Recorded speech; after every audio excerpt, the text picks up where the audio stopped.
Welcome back to the Starting Over Podcast, Invincible Iron Man Review. I am your host, Edward Shelton, aka Dark Logos. And this is a show where we look at the strategies, tactics, and mechanics behind the game of the heroclix. Yeah. Alright, I left off on War Machine last time, and so if you really want to listen to what I had to say about the previous figures, you can go to part 1, and there you will be able to hear all my picks. I am just going to reinstate that I am only going to be looking at characters that are, for lack of a better word, interest me, or that I think that are actually worth talking about. I'm not going to waste your time. I'm not going to waste mine. So if you want me to specifically, look at X, Y, or Z character that I didn't cover, most likely I didn't think it was good, just being honest. Or I don't think that it fits in the general meta that we are moving to in heroclix. So, just saying that straight up. Okay, going on, we're going to be looking at Crimson Cowl. And Crimson Cowl is one of those figures that I feel that your opponent's going to look at and think that you're crazy. Because directly looking at it, Crimson Cowl has very little advantage to be played on first glance. But when we dig a little deeper, we find some very interesting stuff. First off, Crimson Cowl has full dial phasing teleport with Masters of Evil, which means that you cannot hide from Crimson Cowl. You can run, but Crimson Cowl will chase you down all over the map. Oh, I need to support? Nope, Crimson Cowl says no. No healing for you. Oh, I need to get away so I can get an effect if I'm not adjacent to an opposing character. Nope, Crimson Cowl says no to that.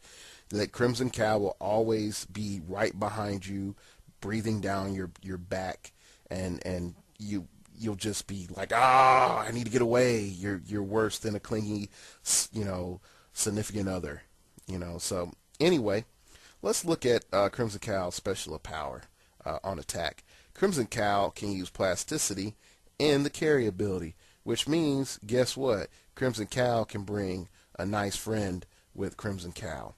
Now, I'm using gender neutral. Oh, no, that's the female Crimson Cowl. Because I was about to say there's a male Crimson Cowl and there's a female Crimson Cowl.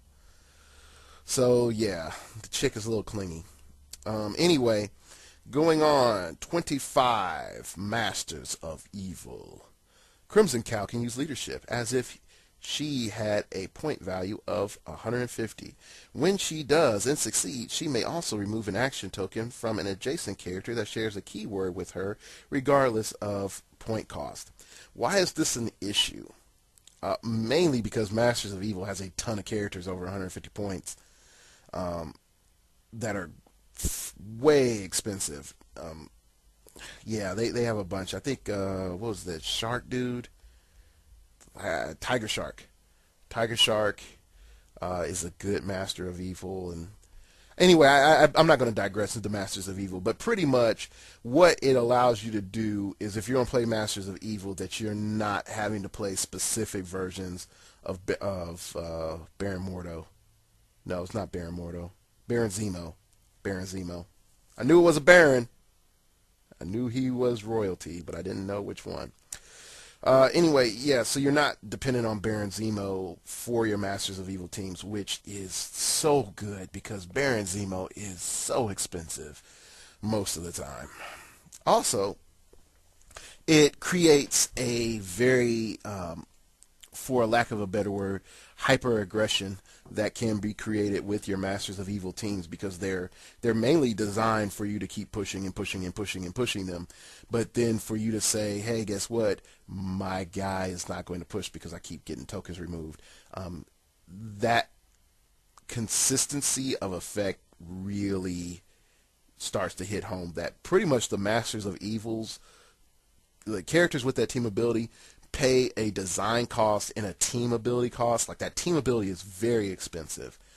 And if that lets you know anything, look at Crimson Cowl, look at her stats, look at her powers, and really think to yourself if the special powers, that 25 Masters of Evil is probably pretty expensive. And then also that Crimson Cloak ability is, it's okay. It's okay priced. But look purely at her stats, look at her point value, look at her team ability, and then you can start to see what stats are sort of worth in heroclix, because her stats aren't all that good, and she has powers on every click. So I think some powers in general are just really, really cheap. I think phasing teleport is cheap. I think maybe even energy shield deflection might be cheap because she has it the entire dial. I think maybe that's also part of the reason why her stats are like a 15. Speaking of dial, if we look at her end dial is ridiculous. Ridiculous because she can heal and also phase away. So the ability for her to combine Masters of Evil with support is so strong. And yes, I mean, you could say like, well, Dark Logos, is she a better healer than Rescue or, some other characters? Not really. But when you start looking at what she's doing through the flow of battle, the entire game, she hits that end note that you may need. Because again, if you're playing her with Masters of Evil, she's going to have some pushing damage on her, and your other figures on the team are going to have a lot of pushing damage, and that support is great. And truthfully, it's a lot easier to grind down to that 9 support than some people may think. So definitely a must-have if you're a villain player and if you're a Masters of Evil player. Next up is Juggernaut, and this Juggernaut is mainly here just for the pure fact that he's Kurth's new best friend. This is the Juggernaut you morph Kurth into. His starting dial is just dumb. Don't even think about this. I'll be honest, okay? As it stands now, never think about this Juggernaut unless you need the following. You really need him for his keywords. You need him on a keyword team. You really, really, really need him. Like, he's essential. He's a linchpin. And if in that case, play him. Okay? The next reason to play this character is if you're playing Kurth. It's mandatory, because when you morph in, you're Mighty Morphin Power Rangering into some good imperv, okay? So that's nice, and then you're able to have your hammer still, I think, and then you're able to go into this lovely flurry goodness, and oh yeah, my hammer gives me charge, so I can charge flurry. As much as we've dealt with that recently, as I deny my opponent's points. Very beautiful. Okay. Next reason why you're playing this Juggernaut is that you're playing Bizarre World scenario, where you start at the end of your dial and you move to the beginning. Those are the reasons to play Kurth. I mean, not Kurth. See, there it is. I can't even say Juggernaut. Those are the reasons to play Juggernaut. There's really no other reasons to play Juggernaut. But that pure fact that he can revert, Kurth can revert into this Juggernaut is beautiful. And if you look at the sculpt, he looks like a Play-Doh man. So this is where digital sculpts did not turn out too well. Just saying. Moving on. Next up is Melter. Melter is a character that is a surprise, I'm trolling you character. And I really do mean that, because no one is going to look at him as like, oh, he's scary. And no one is going to think, oh, he can actually mess up my team. And so let's sort of dig into why. Let's peel back the layers. Let's look into our crystal balls about the future of this Master of Evil and why there's so much damage coming with him. First off, we'll look at his improved targeting. He has shoots through anything. He ignores blocking terrain. When a ranged combat attack resolves, any blocking terrain along its line of fire to the target is destroyed. Considering that he has 2 damage, for him to block down, to knock down walls with 2 damage is pretty good. The next thing that is awesome is his molten armor. If Melter targets a character with armor, robot, or vehicle keyword, modify his attack and damage values by +1. If he hits, he can use Outwit until your next turn. But when he does, he may only target the hit character, which, he's focused on the guy he hit. And he's going to be a big threat for the next, month and a half because of all the stuff that's coming out with this set, and you're going to see a whole lot of armor keywords. So he is a counter meta play. Where's his long-term crystal ball future lie? With the Book of the Skull with hammers and giving him running shot hammer, I think Null's hammer. Null's hammer is going to provide the one thing that he needs. Willpower, well, actually two things. Willpower, first off, so they can stack that with his sidestep, and second of all is, did I say willpower to stack with a sidestep? Running shot to stack with a sidestep, and willpower so when it comes to his second token, he's not taking pushing damage. And then when he needs to take his third action, he can go into Masters of Evil. His attack value is okay, and getting, +2 from Null's hammer would be great. But definitely considering that he can running shot, psychic blast, 6 range, plus use sidestep, that's really good. Again with the hammer. So I think that he has a future on the Masters of Evil teams. I think he's just going to be on there as point filler. There's a lot of psychic blast on there already. So, but yeah, be on the lookout for Melter. Next up is Ironmonger 2.0. Now, Ironmonger 2.0 again is one of those like, man, Dark Logos, why are you bringing this character up? I don't really like this guy. He doesn't seem too strong. Bear with me. Just bear with me. If you start looking at him, his stats are very similar to War Machine's, and Indomitable is helping him out. His dial isn't as deep as War Machine, and again, I blame Indomitable for inflating his point cost just a tad. But that first starting off 7 range, 10 movement, running shot, 11 attack, 4 damage, 17 defense is great. It is beautiful. Considering that he has 2 clicks of running shot, then he goes into Psychic Blast on click 2. Is awesome. He has a special power for pretty much his whole entire dial on damage, which is you're an imitator, not an innovator.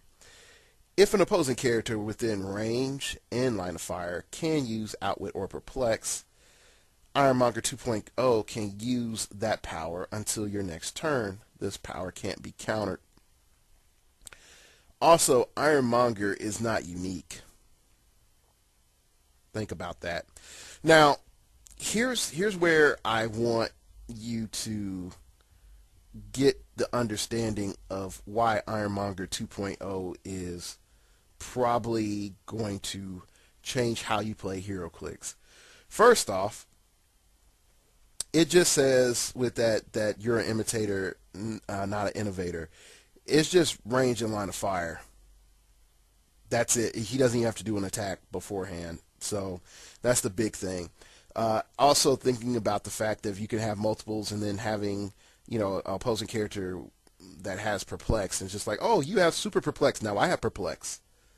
Oh, you can use Perplex on yourself, now I have Perplex. Yeah, it just says can use Outwit or Perplex. It didn't even have to say standard. Okay, the next thing is the rewire you for explosives. When a friendly character is KO'd by an opponent's attack, you may deal 1 penetrating damage to each opposing character adjacent to that character. Why is this an issue? Extremist brutes. Remember them? Remember how you just couldn't get them to work together, but hope for something that would happen one day to make them even more broke strong? Behold, Ironmonger 2.0. Extremist is taking over, and it is the future. All right, moving on. We're going to start looking at our super rares. And, yeah, these super rares are pretty good. Oops, I forgot. I skipped over Iron Man. Last Iron Man. Iron Man number 38. He has a lot of goodness going, and I think also, unfortunately, he's one of those guys like he needs a hammer. And I think that's what WizKids is sort of saying, like, hey, guess what? We're expecting you to have resources and relics and things that will be granting movement attack. Wow, I can't even say it straight after 3 times. There are things that are going to give you movement attack, and since there are things that are already going to give you movement attack, we don't have to put it on every character because you can equip it on any character that you want. And I think that's where we're starting to see some of these dials becoming efficient and a little bit scary, and then also the substitution for movement attack being used with sidestep. They're like, we don't want, too much shenanigans, but we understand without it he's sort of impotent, so here you go. And thus we get this Iron Man. He starts off with 7 range, 2 targets, which is awesome considering that he's 11 attack and energy explosion.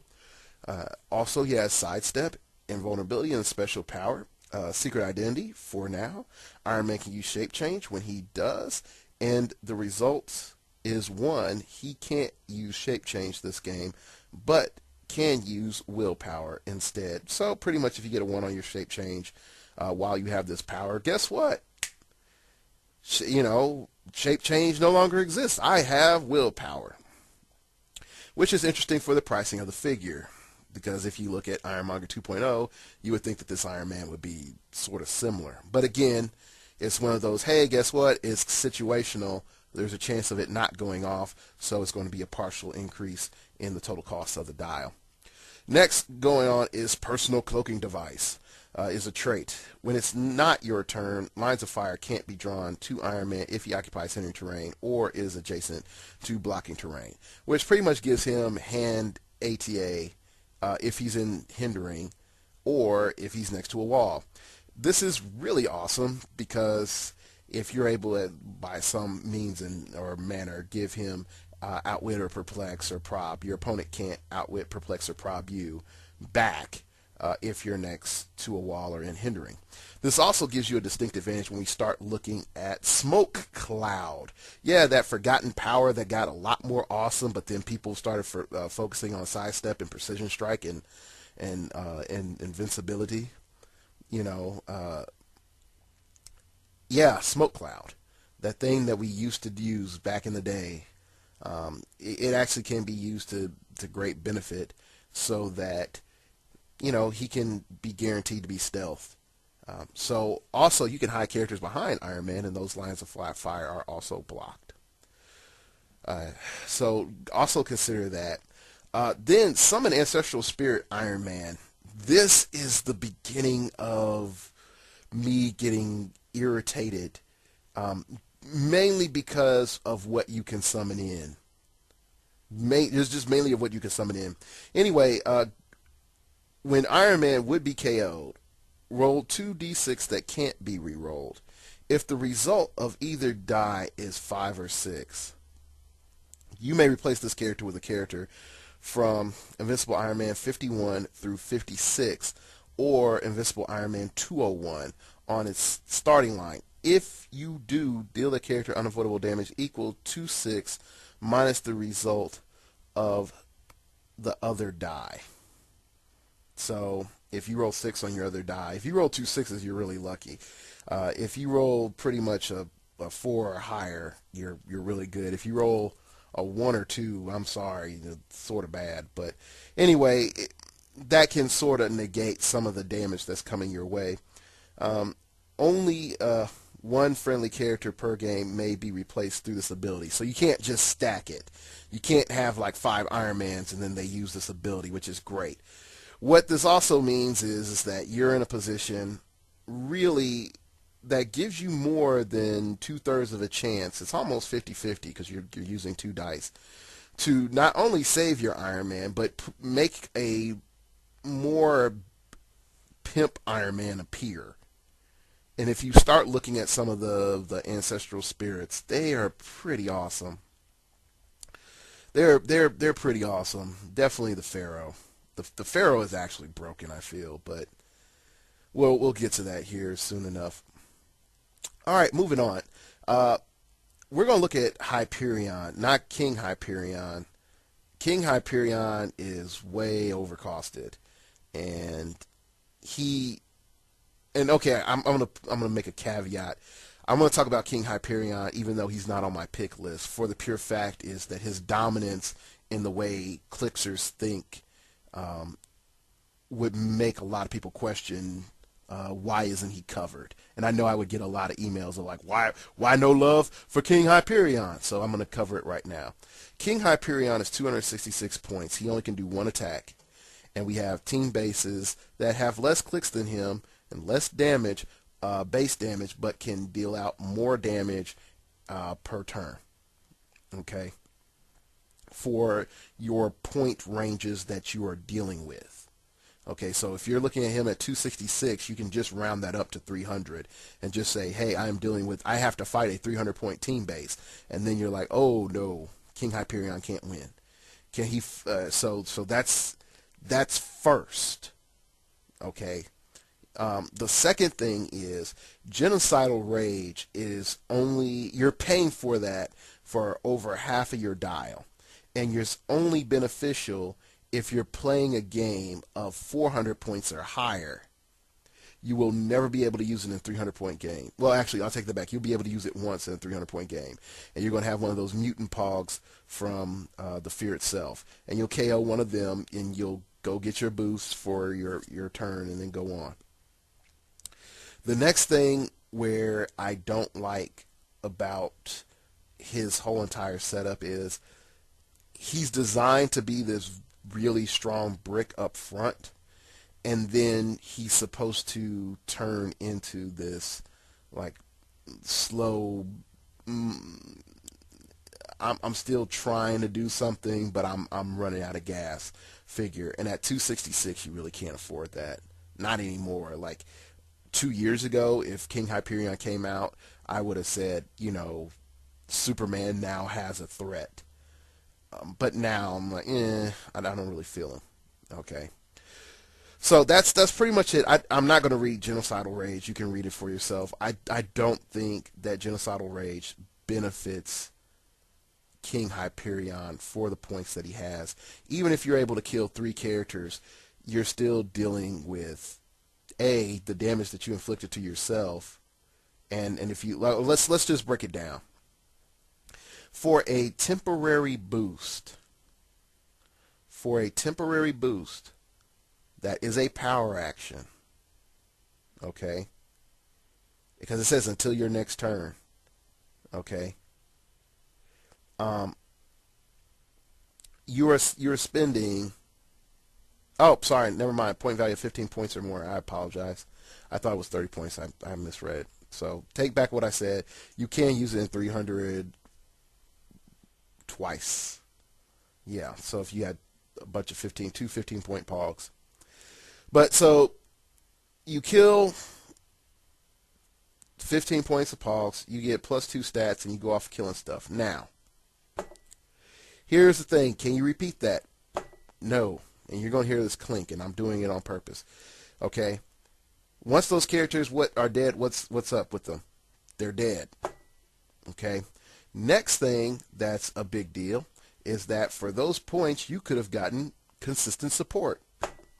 And there's no effect in the game that is a constant debuff while certain characters are on the field, in the sense of I always will have negative attack while I have Buffy the Vampire Slayer on my field because there is Angel on the other side of the map. There's nothing like that in the game. So having cheap figures there always serves a purpose, whether it's tie-up or to buff you or whatever.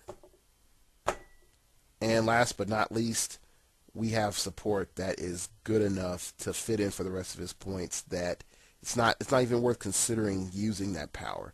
So in the end, he just fails. Okay. Now on to Hyperion, the real G of this set. If you pull him in sealed, I can't say play him, but I will say have fun. I can't say straight play him, but I will say have fun. Because his 300-point version is a bit expensive, but WizKids sort of breaks a mold because they give us actually 4 clicks of life for 75 points, which is ridiculous for WizKids because they've never been that generous to us before. So that is the first awesome that comes with Mr. Hyperion the Prime.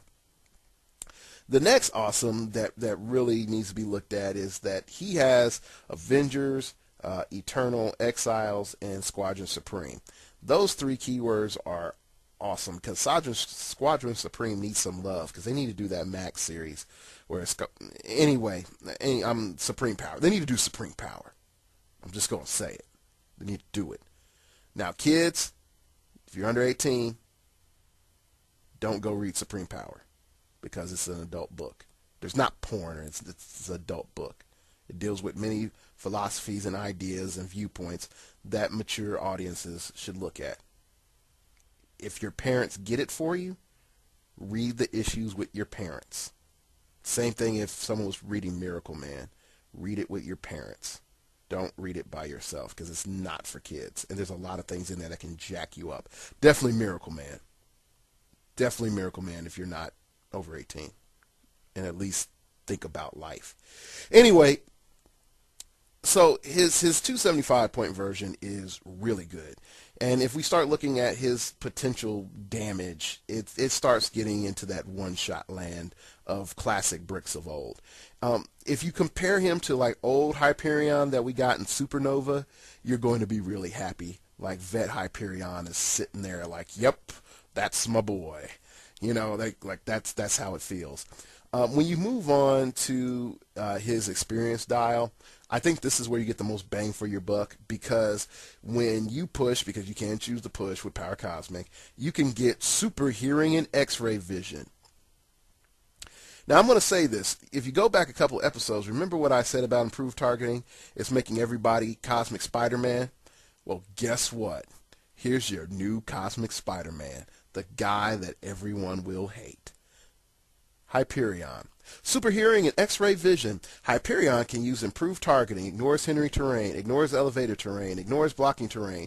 When range combat attack resolves, any blocking terrain along its line of fire to its target is destroyed. Ignores characters if he targets a character with an action token.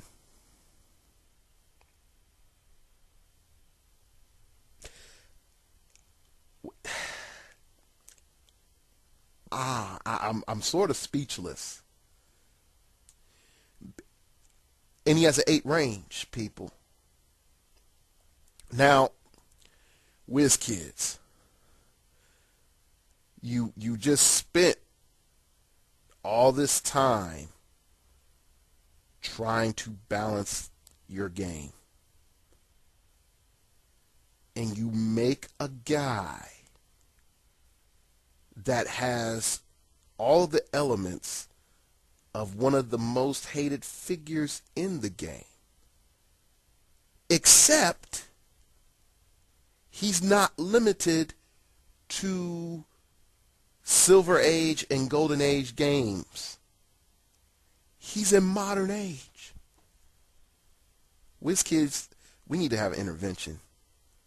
We need to have an intervention right now because y'all are beyond on that stuff. Y'all smoke your own supply. Y'all get high off your own supply. Design team, you need to have somebody like relieve y'all for 2 sets.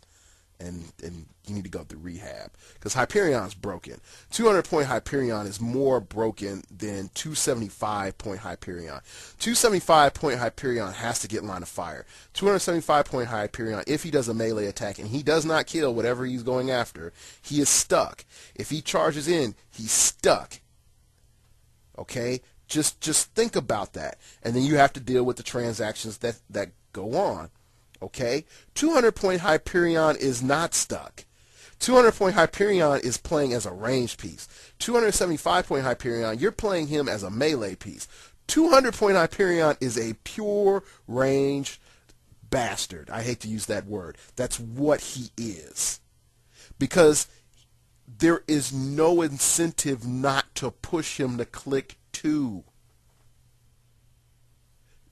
There's none. You're pretty much on God mode for the entire map. Oh, guess what? I got a null hammer. I got a running shot hammer. Anyway, moving on. My hard drive's filling up. It's getting mad at me. We're going to skip a lot of stuff. I'm going to go down to Titanium Man. And we're looking at experienced version of Titanium Man. I don't like the vet. The experienced version of Titanium Man at 150, again, I'm violating some of my own, like, hey, not enough clicks, way too many points, all that other jazz. I understand that. But here's the big thing. Titanic Strength. Titanium Man can use Super Strength. When Titanium Man uses an object during an attack, modify his damage value by +1 and give a hit character an action token. So he can make a heavy be equivalent of 3 damage and give you an action token. So that in and of itself it brings his point value up. So that means his 4 damage is actually a 7 when he picks up a heavy. And that sneaking in, again, with the hammer goodness and everything else, you know, him getting, what's the one that makes you a giant? That, yeah, right there, that's scary. So then he'll have giant reach with his charge. So I really want you to really think about Titanium Man, and I think he's worth the money that you'll spend on him. Next up is Count Nefaria, just for the pure fact he's old school goodness. He starts off slow. Like, his first 2 clicks are really not worth it. His first 2 clicks are there just so that he can get hit and get onto his 3rd click. That's really it. He's there just to land on that 3rd click and then just say, hey, guess what? Remember old Count Nefaria? Guess what? He's back. He has a trait, Iconic Energy Recharge. Once per game, give Count Nefaria a free action. Until your next turn, Count Nefaria ignores all damage dealt to him by opposing characters' attacks unless it's a critical hit. So that is huge. So he has the ability just to say, no, son, I'm not taking damage once per game. So that can be a big changer for the flow of battle. Then he also has, you'll first be using Potential Unleashed. Count Nefaria can use Willpower, and his other powers can't be countered. So he pretty much has Ghetto Power Cosmic. Well, he actually has Power Cosmic without it being Power Cosmic. Then you have Ionic Disruption. Count Nefaria can use Invulnerability. He reduces damage dealt to him by close combat attacks by 3 instead of 2, unless it's a critical hit. And then, of course, it's not a very strong die unless you have the classic Charge Flurry, which is his rapid attack. Count Nefaria is very expensive, but Count Nefaria is also worth it in a 500-point game or higher. Not going to lie. So, moving on to Iron Pharaoh, since my computer is yelling at me that it needs hard drive space. This high-quality audio, man, I might have to play around with it a little bit more because it's filling up my hard drive too fast. Anyway, first off, Iron Pharaoh. Fight the Future, and I'm just going to read Fight the Future because it's going to be there for all of the ones I'm going to mention. Iron Pharaoh modifies his attack and damage values by +1 when attacking a character that shares keyword with him. Pretty much, this is pretty good. It allows him to normalize some of his attack values. Definitely giving him a consistent like 11, which would be pretty cool. The Golden Falcon soaring is the most brokenest thing about him, and which makes him the most powerful transformation.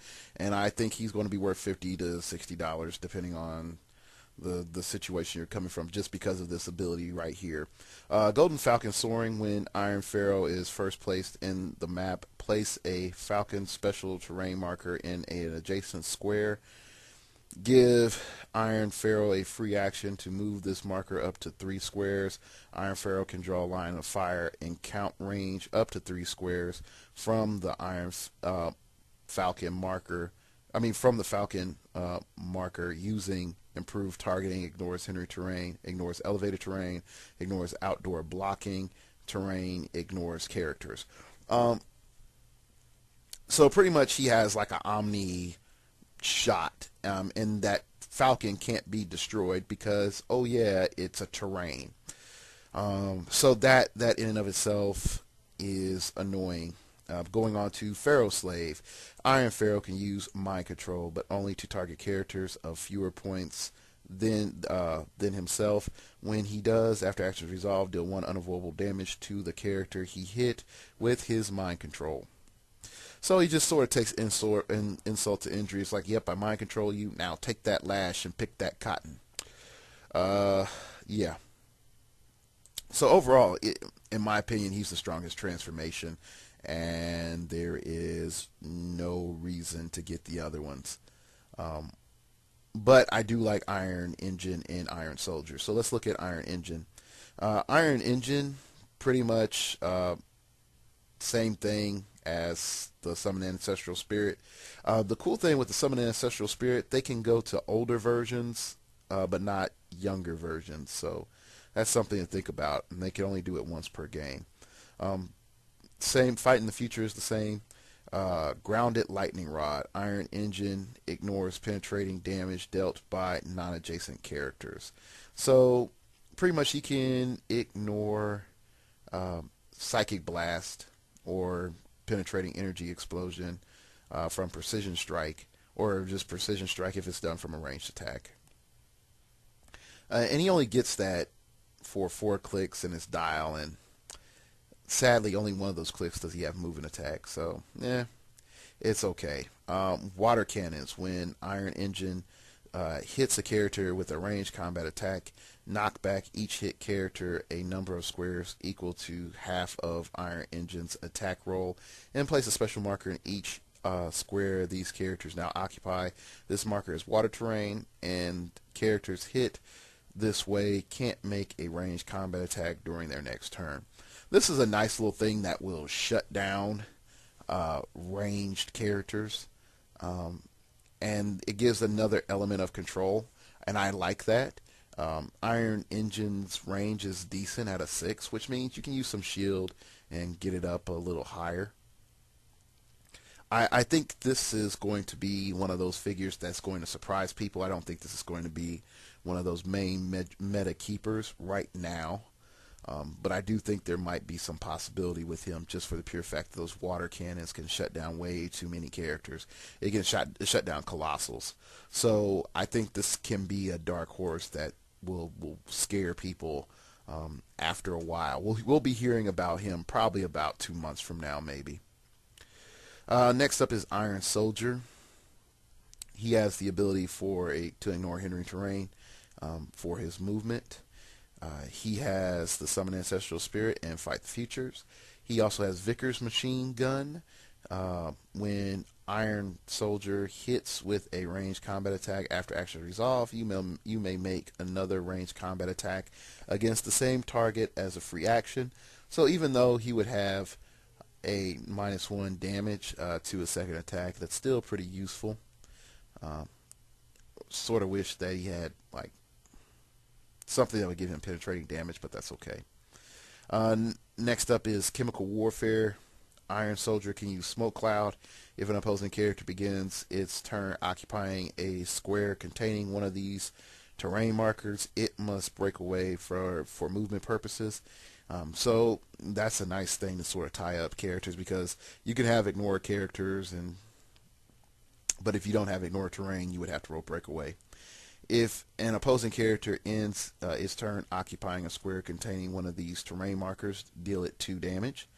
This one's more situational, like if you surround yourself with a smoke cloud and your opponent tries to charge up and hit you. If you still have the power, then they would be still in the smoke cloud, so they would take 2 damage. So that's pretty good. It's not penetrating, but still 2 damage is not bad. Characters with the armor or robot keyword ignore these terrain markers, so that's pretty cool. Moving on is Absorbing Man from the prize support. Just how easy it is to set him up, I think he's a bit broken.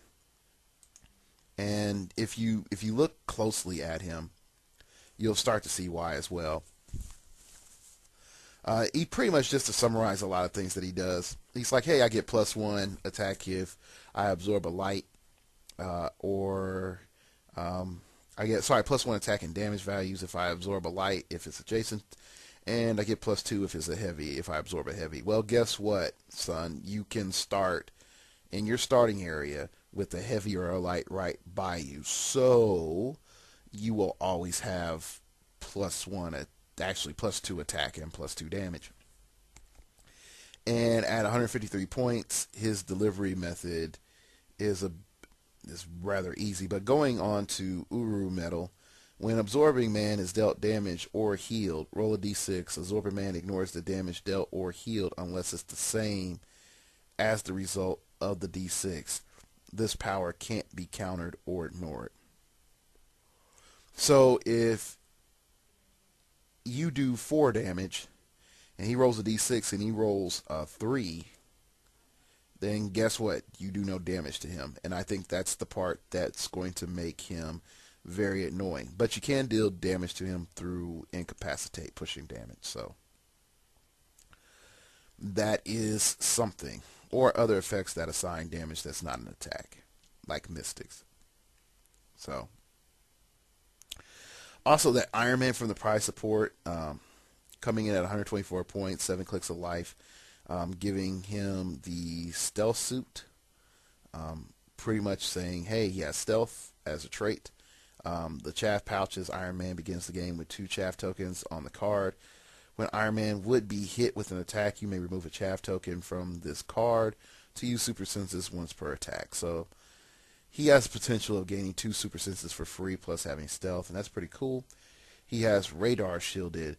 Iron Man can use toughness. He increases his defense value by the number of action tokens on him. So as he gets later down the dial, he has some incentive to push. Not too much of an incentive, but for 124 points, I think that he's pretty good overall. All right, moving on to the gravity feed. I'm going to say something that I think that a lot of people, might not agree with. Is I think the gravity feed this time is rather good for filling in figures. Like before, you could find some really good gems that would stand on their own. I think that with the gravity feed this time, we have a whole lot of fill-in pieces. Like, oh yeah, you need this, fill in with this. So let's get started, okay? First off is the Iron Man. Iron Man is good because he comes in at that 110 point value. He's able to do the Summon Ancestral Spirit. He also has the heads up display. And actually, when you sort of think about it, you could go from Tony Stark to Iron Man to Ancestral Spirit. But anyway, I'll leave that alone. His trait, Solar Charge Steel Mesh. At the beginning of your turn, if Iron Man has 2 action tokens on him, he may heal 1 damage as a free action. So that's pretty good because you don't have willpower, but you won't really take pushing damage. So if you're able to find a way to give him willpower, he has the potential to heal back up, like that Green Lantern from Blackest Night, I think. Then going on to helmet heads up display, Iron Man can use energy, shield deflection, and super senses. When it is not your turn, he can use probability control. So having a limited prob plus energy shield on his last 2 clicks is not bad. It's not that awesome either. What I think is really best is that he has sidestep and 10 attack, 4 damage on his first click, and hypersonic speed and 3 damage on his second click. So there's a lot of potential right there. Okay, so next up is Rescue. Just her trait, I prefer to help people, Tony. Rescue can use support and toughness. When Rescue targets a wall, object or square blocking terrain with a close combat attack, her damage value is 3. Which is sort of nice, but at the same time, unfortunately, I look at it as you have the other sort of Pepper Potts the other Rescue that can sort of get around a little bit easier. I think that this rescue is best for using the chain defend and just taxiing. Then using the super strength to get objects into place. You know how we talk about the ball carrier role on the show. Um, I think she becomes one of those ball carrier figures where she picks up the kryptonite and runs with it. But definitely, if you want to use her for defending chaining, that's really good as well. Next up on the list is Justin Hammer. At 68 points, he has Outwit and Perplex, just straight up, no situational anything, and Mind Control with Indom. And he's expensive support, but in the end, I think that he is worth it because for his cost, you compress two other roles into one character. The Mind Control is sort of nice, but I don't think you're hardly ever going to use it. Okay, moving on to Puck. Puck is 40 points of awesome melee goodness, and he just is a wrecking ball. No Miley Cyrus reference needed. So he does a lot of damage for 40 points, and I think that you're going to be hard pressed to find a character that matches his damage output for cheap. And we'll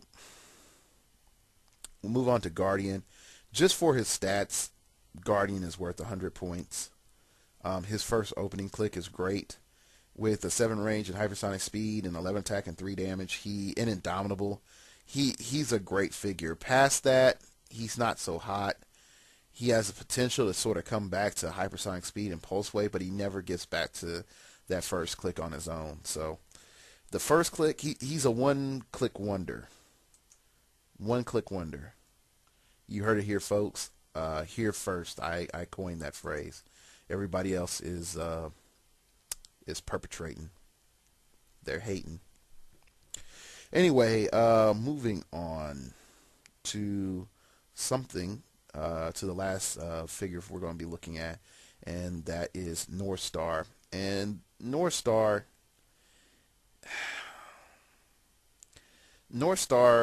is good. It's not as good as the normal set North Star, but just having that hypersonic speed option is great, and then having a ranged option is great as well, for 5 more points. I think that's great. This one also I think you can other North Stars, X-Men as well. I'm not quite sure. Anyway, but full dial super senses is great. And we get to Flurry Sidestep, which I might think has a potential, but not quite yet in the modern meta. I think what I'm going to do is another show. I'm just going to talk about the resource dial. The resource with the Rings of the Mandarin. Yeah, I think I'm going to just spend another show on that. Because those Mandarin rings are awesome. Speaking of which, I don't even think I talked about Mandarin. I completely skipped Mandarin by accident. So I'm just going to quickly touch on the Mandarin and why he's awesome. Rings of the Mandarin, while building your force, Mandarin may be assigned 1 or 2 different relics with the Iron Man set symbol by paying their point cost. If he does, your force may not contain any resource or other objects. So that means even standard objects. Each time Mandarin takes damage from an opponent's attack, place a ring token on his character card. Give Mandarin a power action, remove a ring token from his character card, and you may assign a relic to him with the Invincible Iron Man set symbol if that relic is not already on your force. So he could just sort of like, boom, here's a ring, which is pretty cool. And I knew for the longest time they've tried to imitate the powers of the Mandarin on the dials. Now they just have the straight ability to just say, hey, guess what? You have the rings. Going on to Lethal Karate Blow, which is a special power he has in the middle. Pretty much it just gives him close combat expert.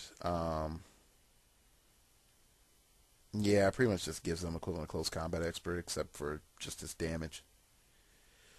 So I think that in and of itself wasn't that awesome, but oh well. The best part of his dial is really his first end and his last 3 clicks. So his first 2 clicks are that running shot, toughness, outwit, 8 range, and think about this: you have an 8 range outwit.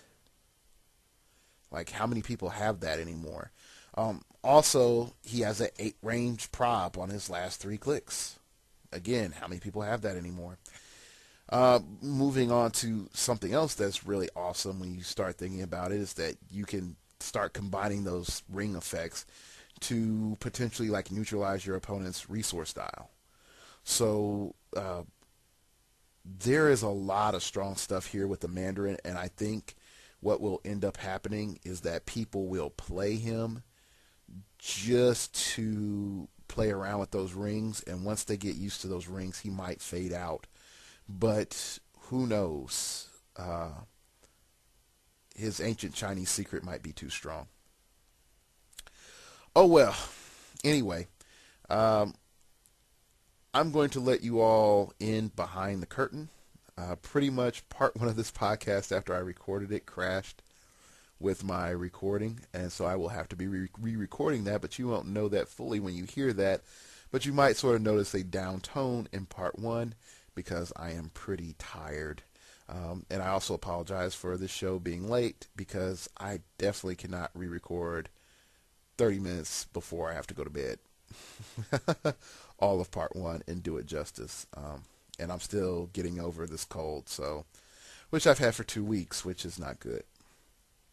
Anyway, so I hope you enjoy the show. I hope you really gained a lot from my analysis from this Invincible Iron Man set. I do think that we have some interesting points. I just feel that there's some elements there that aren't quite super strong. As a set on a whole, I give it about a B-.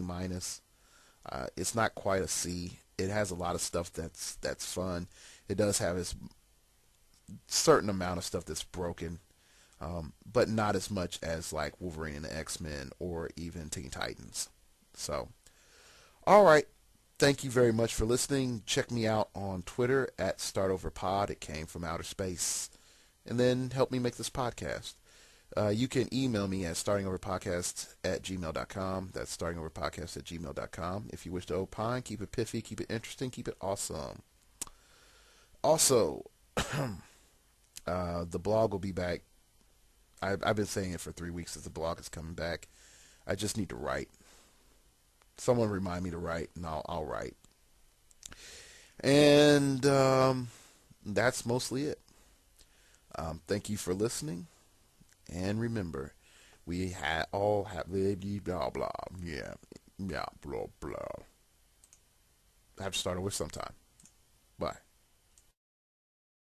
I'm into comic books, figures on the wall. She's into looking good. Vicky C's catalog, and she loves my flaws. Yeah, she's not ashamed. I'm a Peter Parker. She's my Mary Jane. She's my Mary Jane. She's my Mary Jane. She's my Mary Jane. She's my Mary Jane. She's my Mary Jane. She's my Mary Jane. I'm a Peter Parker. She's my Mary Jane. I'm a big nerd around her, but she's cool around me. Never knew how she found me. Electric, but she grounds me. And she loves my flaws. She accepts them all.